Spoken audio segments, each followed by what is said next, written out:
Bienvenue sur le rocher. Tu crois en Dieu, tu pries, tu lèves les mains pendant les chants, tu lis peut-être même ta Bible, mais malgré tout ça, tu luttes. Tu sens en toi des chaînes invisibles, addiction, anxiété, colère refoulée, blessures du passé. Et une voix en toi murmure « Si j'ai la foi, pourquoi je suis encore lié? Pourquoi je me sens prisonnier à l'intérieur ?» Aujourd'hui, on va affronter cette question que beaucoup évitent. Peut-on vraiment avoir la foi et rester attaché à ces chaînes? Voyons cela ensemble. Dans Jean chapitre 11, Jésus ressuscite Lazare. Il sort du tombeau, mais il est encore enveloppé de bandelettes. Il est vivant, mais pas encore libre. Et Jésus dit « Déliez-le et laissez-le aller ». Tu vois, on peut revivre tout en portant encore ce qui appartient à la mort. Beaucoup de chrétiens sont ressuscités spirituellement, mais restent enfermés émotionnellement ou mentalement. Ils croient mais vivent dans le silence, dans la honte ou dans l'évitement. La foi t'ouvre la porte, mais il faut aussi apprendre à sortir de la prison.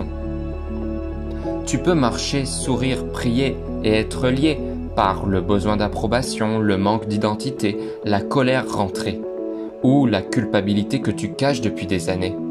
Ces chaînes ne font pas de bruit, mais elles t'empêchent de courir librement. Si le Fils vous affranchit, vous serez réellement libre, dans Jean chapitre 8 au verset 36. Pas partiellement, pas en surface, réellement libre. Dieu ne veut pas que tu sois juste sauvé pour le ciel. Il veut que tu sois libre sur terre, libre d'aimer, de pardonner, de rêver, de marcher avec audace. C'est pour la liberté que Christ nous a affranchis. Galates chapitre 5 au verset 1. Pas juste pour une doctrine, pas juste pour une étiquette chrétien. Christ n'est pas mort pour que tu sois lié à ton passé, enchaîné à tes habitudes toxiques ou prisonnier de ton image. Il veut que tu marches libre dans ta tête, guéri dans ton cœur et aligné dans ton identité. Le sang de Jésus n'a pas coulé juste pour te pardonner. Il a aussi coulé pour briser les forteresses dans ta pensée. Dieu veut que tu respires à nouveau, que tu marches libre, entier, restauré. Comment sortir des chaînes invisibles? Reconnais ce qui te tient encore. Ne minimise pas, ne nie pas.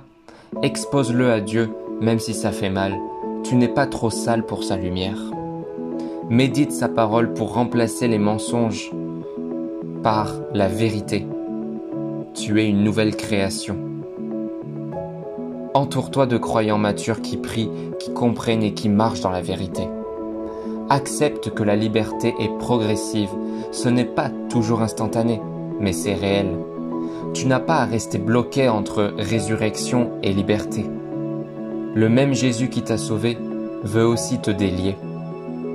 Oui, tu peux avoir la foi et rester attaché. Mais Dieu ne veut pas que tu restes esclave dans le lieu où tu as été sauvé. Il t'appelle à une liberté totale, pas à une survie spirituelle. Aujourd'hui, ne vis pas avec tes chaînes que Jésus a déjà brisées. Fais ce pas, crie à lui, expose-lui tes liens et marche avec confiance. Parce qu'en lui, la foi ne t'emprisonne pas, elle te rend libre pour toujours. Alors lève-toi, ressuscité et délié. N'oublie pas de t'abonner et de liker. Et on se retrouve demain pour un nouvel enseignement biblique.